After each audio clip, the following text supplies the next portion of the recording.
Hello and welcome to the I Am Woman project, where every week we have deep, thought-provoking and interesting conversations with thought leaders, change instigators, rule breakers and creative minds who think differently, sparking creativity and inspiration.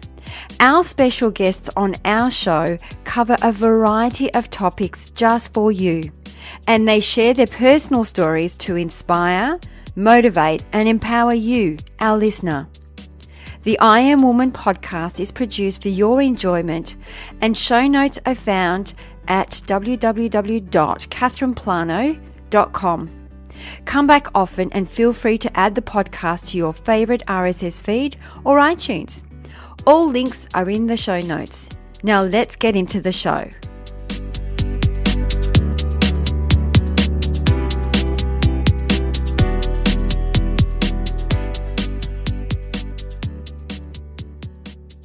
Today we have Jules Allen, an award-winning Australian youth advocate, motivational speaker and spirited earth mother of 4 grown children, whose life is guided by the philosophy, the more you give, the more you get back. Jules is featured on various TV programs, including Australian Story, MasterChef Australia, Prompted by a Dare from her kids, The Project, and major magazines such as New Idea, and online Women's Weekly and The Collective. Jules is writing her first book, You Think, From Cyber Stalking to Self-Harm. The book takes an insightful, honest and practical approach to the big issues faced by today's youth while offering real-world solutions. I am sure you are going to love the honest chat with Jules Allen. Let's tune in.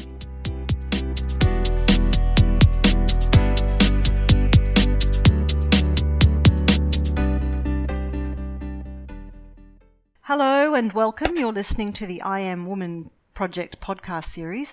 My name is Sonia Hickey and today I'm delighted to have parenting expert Jules Allen with me. Jules, thank you for your time today. My pleasure, Sonia. Jules, you were recently on MasterChef and I know people will be thinking to themselves, I know her. But just by way of background, tell us a little bit about yourself and what you do. Yeah, sure. I mean, MasterChef, I guess, was one part of my life. Prior to that, I guess I had 20 years of experience in working with young people and their families in crisis in different domains. And I also have had 31 foster kids. I have 3 adopted children and 1 of my own who are all in their late teens now. So that was fun. Wow. 31 foster children. How long on average do you have foster children for? Oh, look, it varies. Some would come for a weekend. Others would stay months, and some have stayed since the time I got them. So It's very different with each one. Yeah. And it's this connection through fostering that put you in touch with Deborah Lee Furness, who's also very famous for being married to Hugh Jackman. And I'm going to ask you about dinner with the Jackmans, because I know you had dinner with them some time ago. I did. I had dinner with Deb and Hugh probably about 3 weeks ago. And I am lucky enough to have worked quite closely with Deb, and I've met Hugh several times now, and he's absolutely delightful. Painfully delightful. I can't possibly fancy him because I like Deborah so much. Yeah. And that's what happens. You know what he does? Every time he stars in a role, and it's always with some gorgeous, co-star, the first thing he does is introduce them to Deb, and Deb takes them out for lunch. By the end of lunch, the people are so in love with Deb that they wouldn't dare go near Hugh. That's their strategy, and it's foolproof. Yeah, but there is just a little bit of inside information. There is only one person that he's not allowed to do a movie with. Do you know who that's? No, I don't. Have a guess. Angelina. Oh, not Angelina. Not Heartbreaker Angelina. Yep. Not she's off the list. That's very funny. We are totally off topic though. I know you've got some other projects lined up with Deborah, and I want to talk to you about those in earnest as well. But when we spoke offline, we talked at length about you finding yourself in the position now where your kids have left home, are leaving home, and it's the start of a new chapter for you. Yeah, it is. Look, I was in quite a strange situation at the end of last year when Three of my kids were ready to leave the nest, and my mother became quite unwell, so I decided to move to Victoria to help support her. So I went from having 3 kids at home to none in a place where I didn't know anyone. And what struck me so much was how little we talk about that transition as women. And it is possibly one of the hugest transitions we go to, from being a mother to being in the world on our own again. And there's so many layers to that, from grief to fear to, questioning your own capacity in the world as a person separate to being a mother. And I was astonished that I'd gotten to this place and I'd heard so little about it. And I had to reach out to people and say, did you experience this? Did you sit in the lounge room and stare at the wall and cry all night? Did you? And how long does this last? Is this normal? And it was normally. I spent a good 6 weeks to 2 months just crying randomly. Wow. It was just grief. Yes. I'd gone from noise and madness, and that filled a big part of my day. And so there was 2 parts. One was grief, and the other part was I actually had to look at myself, and I had not done that in a very long time. Because so much of your working life has been tied up with parenting and nurturing young people and mentoring young people. As part of this process, did you sort of think to yourself, oh, I'm quite heartbroken. I don't know if I want to do this anymore.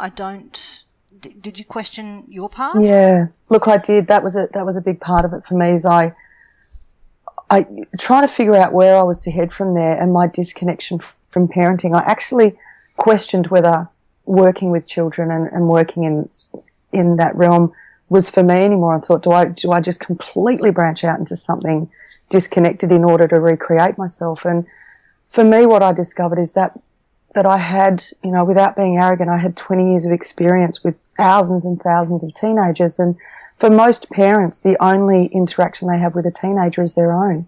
And it's really confronting and quite overwhelming and terrifying at times. And I have this wealth of knowledge that I almost felt an obligation to share, and to walk away from that and leave this pool of knowledge, to me, felt quite selfish. So, I sort of thought, well, how do I then redesign this? So now I'm doing a lot of public speaking with young people and with parents, and consulting on that level, I guess. And I'm finding it really enjoyable. Are you still working in the school system, or are you doing more of a one-on-one with families? No, I'm working on a much larger scale. Public speaking. Yeah, so working in public speaking to large groups of sort of 300 or 400 or 500, and whether that be parent groups or in schools or wherever anyone will have me, really. or massive gala events like I was at the other night, and the work I do with Deb. So it's just, I naturally sort of thought, well, at one point in my grief, I thought, well, I'll just get another foster kid and that'll fix everything. Fortunately, some sanity came in at one point, but I realised that in order to help the masses, I would do that better if I wasn't helping one. I don't know if that makes sense, but to tie myself down with parenting was not allowing me to sort of travel to reach out to as many people as I could. So now I'm taking advantage of that and travelling around a lot and trying to get to as many places as I can to sort of meet people and talk with them. And you were recently on Roadshow, I don't know if that's what you want to call it, in New South Wales. Yeah. Can you tell us about that? Look, I was so blessed to have been invited on this roadshow around rural New South Wales, and I was with the Reverend Graham Long from the Wayside Chapel, and this beautiful young filmmaker who was Australian, Junior Australian of the Year, and we went around and did exactly what I was just talking about. We engaged with people and we talked about the importance of service and the importance of help. And what I got most out of that roadshow is we decided that a Q&A for the most part of our interaction was the best way we could address people's key issues. And I learnt so much from that about what young people actually want to hear about.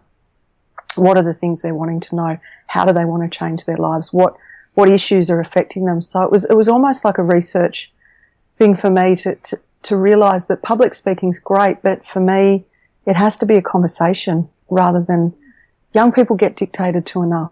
They get spoken to enough. A part of it has to be about hearing them. So it was a really incredible learning for me, and I was quite humbled, actually. So what are some of the issues that are facing our younger people? Oh, gosh. I know you talk about depression as being one of your greatest concerns. Yeah, look, I think the lack of resilience amongst young people is quite concerning these days, and I could go on for hours about my thoughts around how we got to this place. I'm pretty solution focused, and I'd like to focus on how we get out of here. But depression is definitely an issue. And just a very quick example. Many years ago, I worked in a very low socioeconomic school, and kids had to fight for everything they had, including, down to the shoes on their feet. But they were essentially really happy and quite tough, and life threw its curveballs and they bounced it off, but the laughter was really obvious. Then a few years later, I worked in a very, very elite, expensive K-12 school. What struck me very quickly was the incredibly high rates of depression, and this is in kids as young as 9 who were talking to me about suicide and self-harm. And it took me literally 12 months of cross-comparing the two schools and the different things that were presenting for me to come up with my own opinion around how that had happened. And what had happened is the kids in the sort of wealthier school were quite indulged. Anything they wanted, they really got. So they didn't have to strive for anything, which caused this incredible complacence. There was no sense of achievement. There was no sense of having to achieve anything. And complacence is the first stepping stone towards depression. And so it was an incredible... I'll never forget what I learnt in that time. And as much as we love to give to our children, we're in a massively consumerist society, and it doesn't actually serve them. That instant gratification is an instant gratification which goes as quickly as it arrives. A hard-fought gratification comes from striving to something, earning it, and then hanging on to it. And they're two very different things. And so, and kids wanted to know, they were actually really interested in how service affects your life.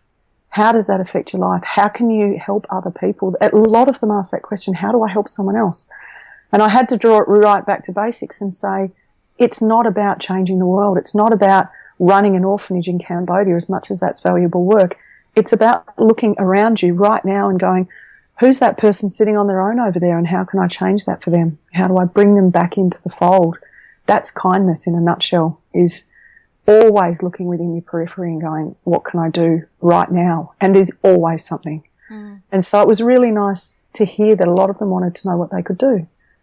And then, in that lies also, in my opinion, the solving to a lot of the issues they're facing, because the moment you become other-focused, whatever it is you're dealing with becomes far more minimal and often obsolete in the face of what you're dealing with. So, yes. Yeah. Now, you're in the process of writing a book. Does it touch on some of this stuff? Is it a book for teenagers? Is it a book for parents?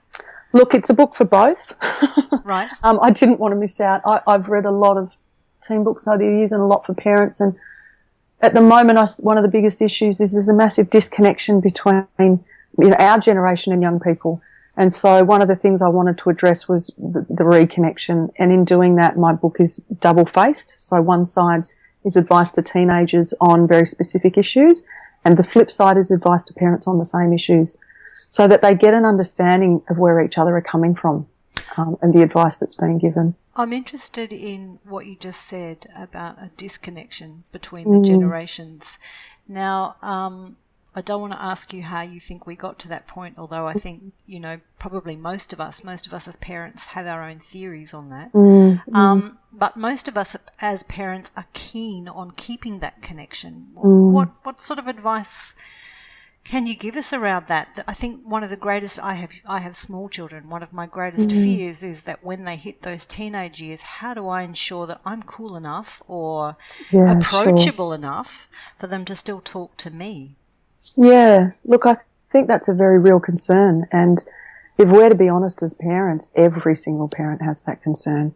There's sort of two things I found were really valuable. We had chunks of time in our house every single night where there was no digital stuff allowed. Phones were off, TV was off, dinner time was huge for us.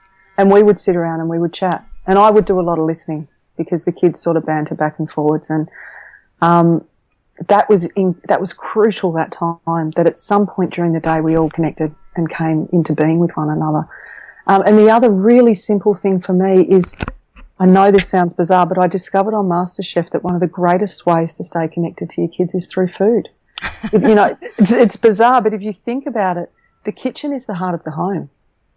It's the one place where everyone comes for a purpose. And if you can expand on that, my kids were always involved with the cooking. Someone was chopping, someone was stirring, someone was doing that. Without them knowing, I mean, they sort of thought it as jobs, but without them knowing, they were laughing, engaging, we were staying connected.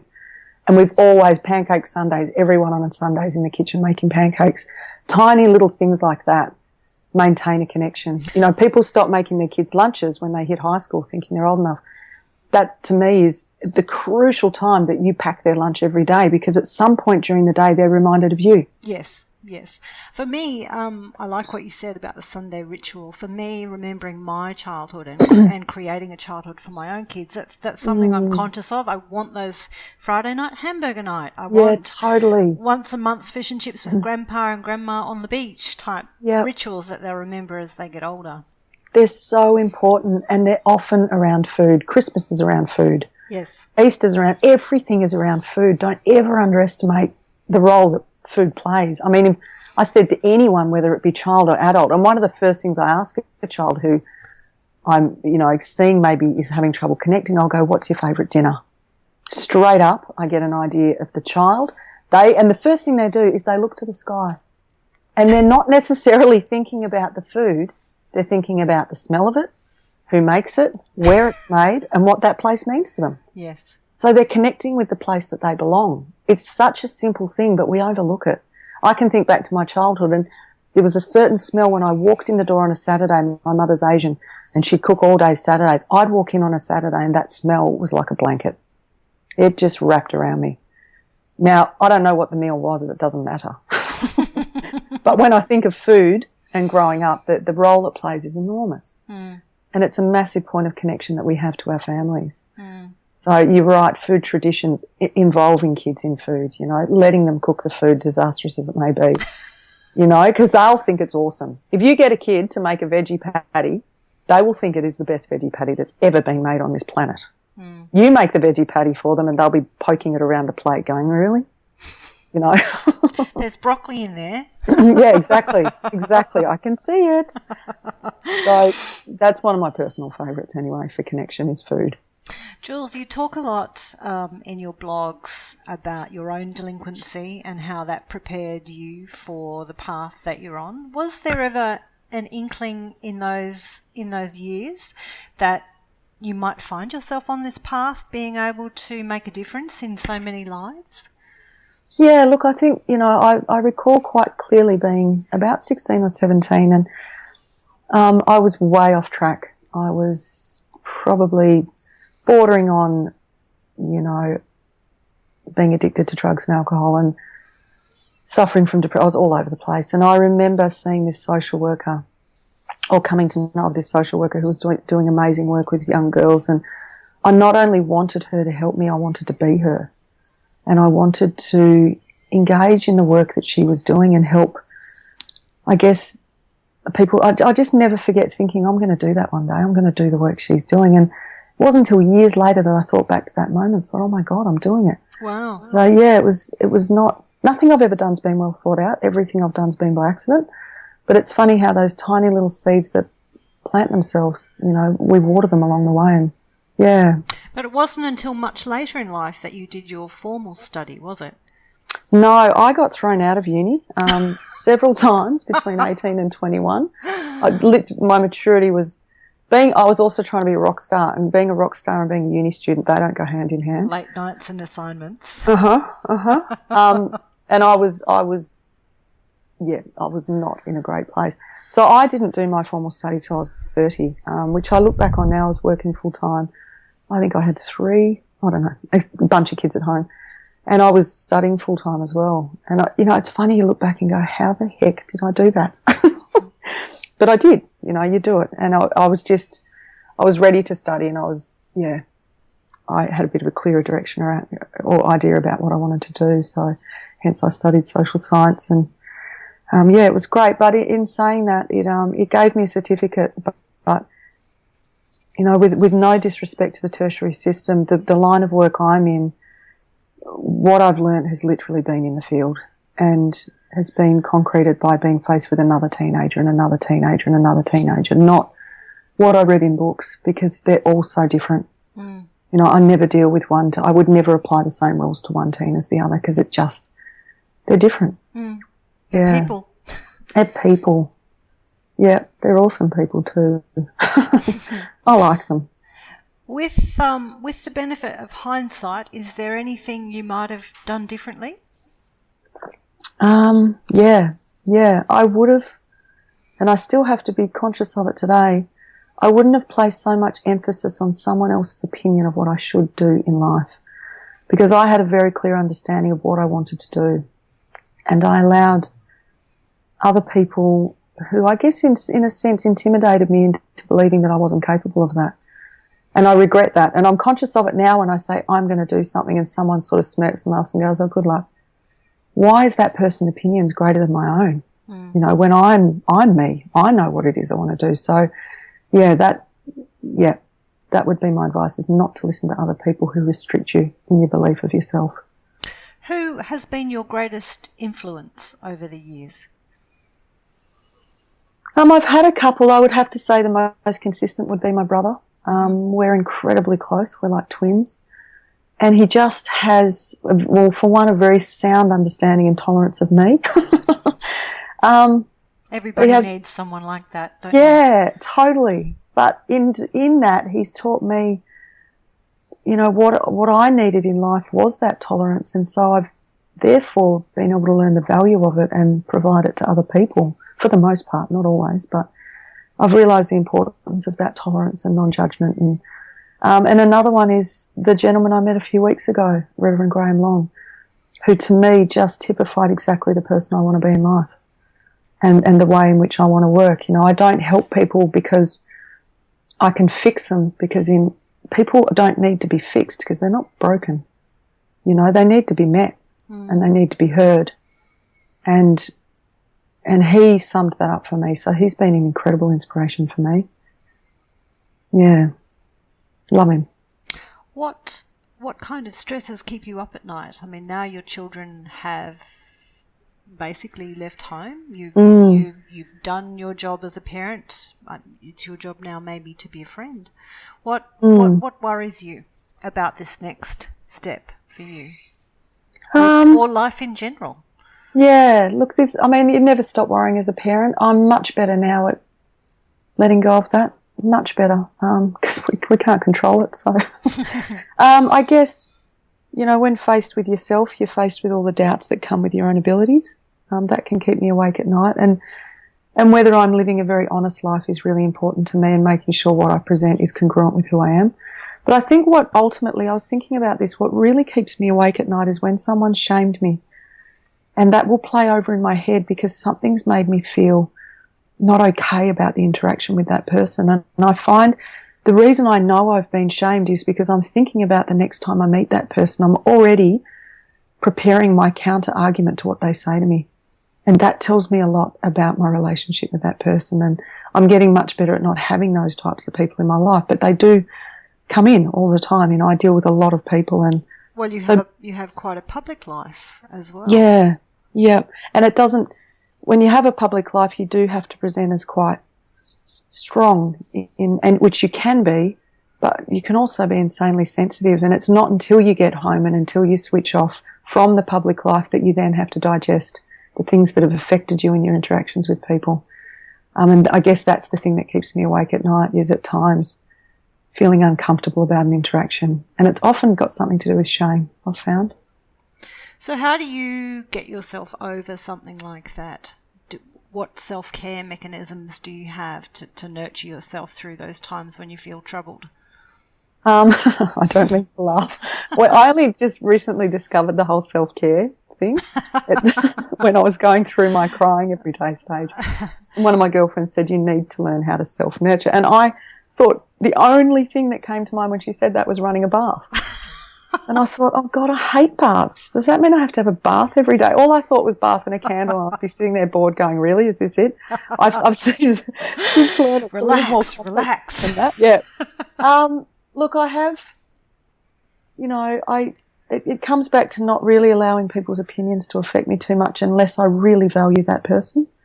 And the other thing I've always done, and this comes from someone who's suffered from depression for a long time when I was younger, and when you've suffered from depression, it will sit there dormant and it will wait until you drop your guard, and it will creep back up again. And I'm conscious that that's what it's doing. So for me, in facing everything in life and anything that's challenging, there's 3 things I do, and it's eat well, sleep well, and exercise well. And so if I'm feeling a little bit more stressed, I sleep more, I exercise more, and I focus on eating even better. So those 3 things for me, wouldn't work for everyone, but that for me really helps. Jules, I want to wrap this up in a moment. I just have a couple more questions for you. Sure.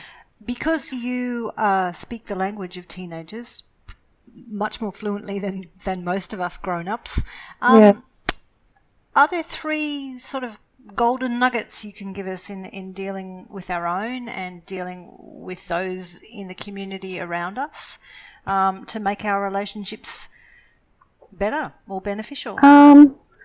Look, the 3 things that I've found really helpful, and they were different bits of advice that I picked up along the way. You know, you pick up bits of advice all the way along, but the things that stay are the ones that work. And one thing I found, and this is the hardest one, is love them most when they least deserve it.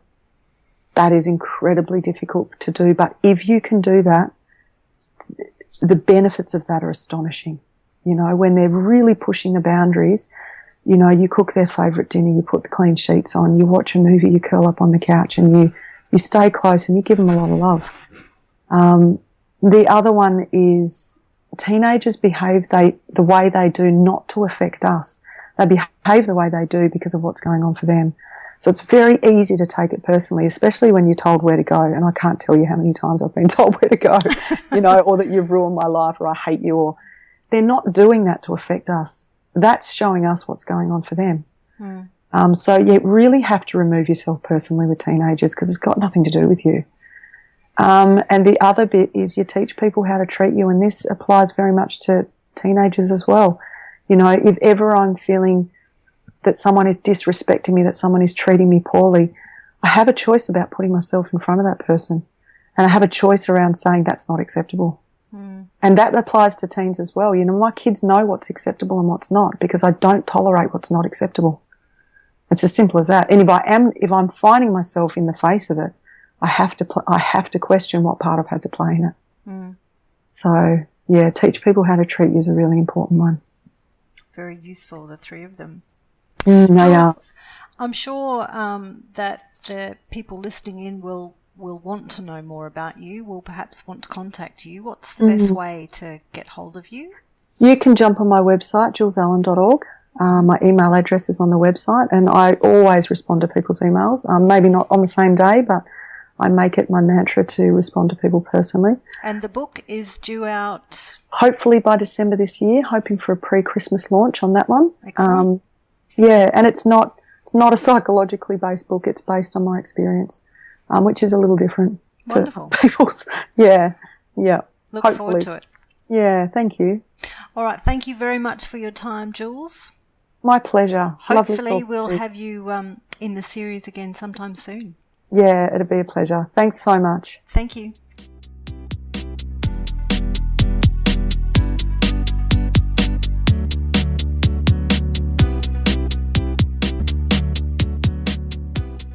That brings us to the end of another episode. I hope you enjoyed the show, as it is my mission to reach out and inspire as many individuals like you. And one of the best ways to help us achieve this goal is by giving us a good review on iTunes. It's easy and it only takes about 10 seconds. If you have any questions or special guests that you would like to hear from, please send us an email to support@catherineplano.com.au and we will get right back to you. You can also follow us on Instagram, Twitter or Facebook @Catherine Plano. That's it for now. Thanks for listening. Until next week, please take care.